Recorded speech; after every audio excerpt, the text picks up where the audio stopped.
Oke, halo semua. Jadi pada episode hari ini, gue ingin membahas mengenai fenomena cacing-cacing naga-naga. Oke, dan bagi kalian yang sudah mengikuti dunia capital market selama ini, seharusnya sudah tidak asing dengan statement ini. Oke, dan belakangan ini sudah mulai banyak influencer-influencer ternama yang juga akhirnya turut membahas mengenai statement ini.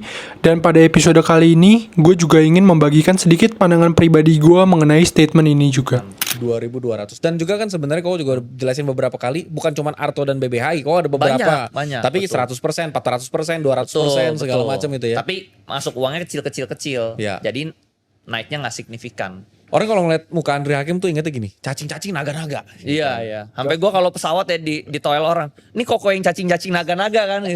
Dia nggak tahu nama gua, dia taunya ini koko yang cacing-cacing naga-naga kan. Iya emang. Oke, nah terus tadi kan kayak contoh kayak Arto, BBHI segala macam kan. Oke lah, lu bisa cuan 1.000, 20% gitu kan misalnya. Tapi kan yang kita ngomong ini portfolio, bukan Yes. satu saham. Yes, Nah, apakah betul. maksud lu berarti lu masukin ke satu saham setiap kali lu maju? Betul. Hampir 90% gua masukin, Bro. Oh, jadi setiap kali lu beli sesuatu, mayoritas saham itu di satu Yes. perusahaan. Karena gue merasa kalau gue udah yakin tuh gue yakin banget, Bro. Gue merasa kalau gue saat itu gue punya duit lebih banyak, gue pasti masukin semuanya. Nah saat itu duit gue dikit, udah daripada gue tanggung-tanggung gitu ya, pecah-pecah banyak, udah gue masukin aja semua gitu, Bro. Nah kalau gue mau trading, gue paling cuman ambil 10% dari sini, gue masukin ke yang lain gitu, Bro. Tapi awalnya tuh gue selalu all in kalau masuk. Berarti lu melawan ini ya convention orang-orang yang katanya harusnya diversify. Betul. segala macam. Nah, tapi kan karena gue baca buku Warren Buffett bilang diversifikasi itu karena lu nggak tahu apa yang lu beli. Gitu. Jadi gue yakin juga sama Warren Buffett, gue udah belajar. Jadi ya kalau gue masuk sesuatu, gue yakin gue harus all in gitu, Bro. Oke, setelah mendengar statement ini, sebenarnya ada 2 poin penting yang bisa gue jadikan key takeaways dalam statement ini, yang akhirnya mendorong gue untuk melakukan perubahan pada portofolio pribadi.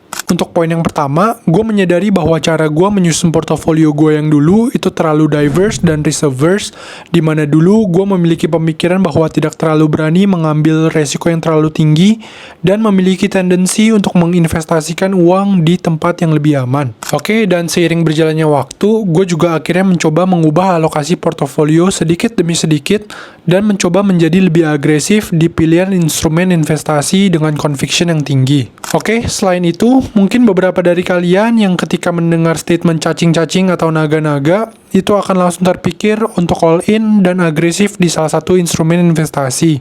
Oke, tapi satu hal lainnya yang bisa gue tangkap dari statement ini juga, yaitu pentingnya konsistensi dan ketekunan dalam satu bidang, seperti quote dari luar negeri yang mengatakan bahwa go big or go home. Oke, kita akan masuk ke segmen selanjutnya, di mana gue akhirnya akan memperlihatkan kepada kalian beberapa cuplikan-cuplikan video, pendapat beberapa influencer mengenai statement cacing-cacing naga-naga. Lebih ke stylenya bule sih. Oke. Saat gue bilang iya ya iya, enggak ya enggak. Nah ini masuk ke resiko yang lu bilang tadi. Gue tahu lu bukan tipe orang yang, bahkan orang kan pasti kira lu yang mau build wealth setinggi-tingginya kan, mau paling kaya gitu kan. Tapi kalau orang kenal lu lebih dalam, orang akan tahu lu orang yang mau stabilitas. Iya, financial stability, Nah. bukan wealth gua. Iya, lu bukan mau jadi kayak Warren Buffett sekaya mungkin gitu. Lu cukup stabil nih, Iya. enak nih, nyaman gitu. Walaupun stabilnya tuh kaya sekali ya. Lebih kaya dari hampir semua orang yang nonton ini mungkin. Nah gimana cara manajemen resikonya? Gini, Lu anggap dapat dari cash yang lu dapat nih dari PGI, kita nggak ngomongin PGI dulu, tapi lu manajemen resiko seperti apa? Karena lu bilang tadi lu nggak mau meresikokan apa yang lu butuh untuk apa yang lu tidak butuh kan sebenarnya. iya betul. Kira-kira gitu sih. Jadi gua nggak mau. Jadi kalau ada kesempatan Iya. yang bisa dapat uang banyak tapi resikonya kecil, itu gua hajar segede-gedenya. Oke. Sampai berdarah-darah. Tapi kalau ada kesempatan yang dapatnya banyak tapi resikonya besar, tapi dapatnya banyak banget istilahnya resiko besar, gua akan masuk sekecil-kecilnya. Oke, jadi itu yang cacing-cacing naga-naga tuh. Nah, cacing-cacing naga itu gue sangat-sangat enggak gue. Oke. Sangat-sangat takut. Jadi lu ambil ibaratnya bet yang asimetris, lalu ya lu tahu ini nggak mungkin rugi, Iya. untungnya besar sekali. Jadi kalau gue hitung cacing nih ya, gue akan pelan-pelan sampai jadi naga ataupun nggak sampai jadi naga, nggak apa-apa. Yang penting gue jangan sampai hancur gitu loh. Oke. Nggak mau gue. Tadi biasa kan gue nanya-nanya kan, kalau Iya. ini gimana? Oh Iya. ini enggak, ini orangnya ini begini enggak. Dan gimana cara lu develop sense of itu? Karena gini, penyakitnya orang bukan kaya sih. Biasa kalau kaya enggak lah ya. Penyakitnya orang yang baru kaya biasanya, bro. Itu adalah dia ketika punya uangnya banyak nih, belum pernah pegang uang sebanyak ini, tawarannya banyak banget tuh. Iya. Itu kan kayak gula semut datang semua. Bro, ini ada kafe, bro, ini ada ini, bro. Gimana cara lu bisa sortir dari situ yang Itu, cocok yang mana? itu sense-nya muncul memang dari awal before business bahkan. Terus setelah gue baca buku Psychology of Money, baru tahu gue ternyata itu banget. Yang dia bilang frugal living and paranoia. Jadi di paranoianya itu gue dapat. Jadi lu harus ada ketakutan untuk menjadi miskin. Paranoia. Sampai ketakutannya itu paranoid untuk jadi miskin. Nah kalau lu udah punya kayak gitu, lu akan hitung sedetail-detailnya otomatis. Karena lu nggak mau jadi miskin. Oh. Akhirnya mitigasi resiko lu itu kuat. Karena lu takut miskin. Kalau cacing-cacing naga-naga kan nggak takut jadi cacing dia. Iya, Akhirnya benar. masukin all in pokoknya. Kalau misalnya jadi gede, oke, gue jadi gede. Kalau jadi kecil, cacing gitu kan. Gue nggak mau Iya. gitu. Mendingan gue nggak jadi naga dan nggak jadi cacing. Oke, lu di stabil aja gitu kan. Dolphin aja lah kalau di BTC. Dolphin. Oke. Makanya ada pepatah bilang cacing-cacing naga-naga. Nah, ini seru. Menurut gua yang realistis itu dari cacing jadi ular dulu. Kalau udah jadi ular, beranak dulu. Anak lu ntar lu jadiin cacing atau naga terserah. Oke. Maksudnya gimana? Ada Maksudnya prosesnya ya? Ada prosesnya. Lu punya modal 10 juta. Sampai modal lu jadi 50 juta, jangan nyeleneh dulu. Naikin modal tuh bukan 10 juta naik 100% jadi 20, enggak. Ya. Modal 10 juta ke 50 juta yang digedein apa? Earning powers lu. Tadinya lu bisa nabung 2 juta sebulan, lu naikin jadi bisa nabung 5 juta. Maka kalau lu bisa nabungnya segitu naiknya, maka modal lu naiknya cepet. Oke. Ngerti gak? Jadi penambahannya dari dari earning power. Dari earning powers. Tapi ketika nanti modal lu udah 50 juta, ya. 10 jutanya gue bikin cacing-cacing naga-naga, fair. Iya benar. Karena ketika 10 juta ini jadi cacing, gue tetap ular bukan cacing lagi. Betul, karena masih ada sisanya. Guys, kita coba pikir ya. Masa lu mau kerja 10 tahun pakai mental cacing-cacing naga-naga? Lu udah capek kerja 10 tahun jadi cacing lagi. Bego guys.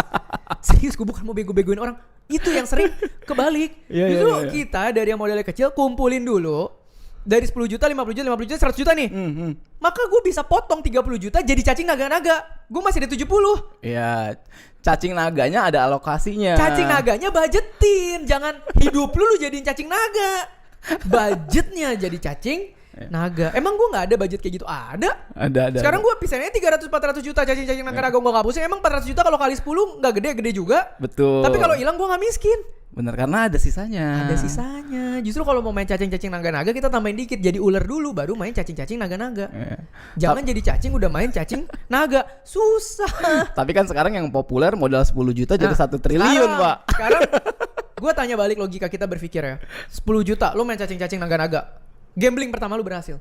Jadi anak naga nih. Dari 10 juta jadi 200. Iya. Kali 20 gede ya. Kali gede. Nah sekarang gue tanya.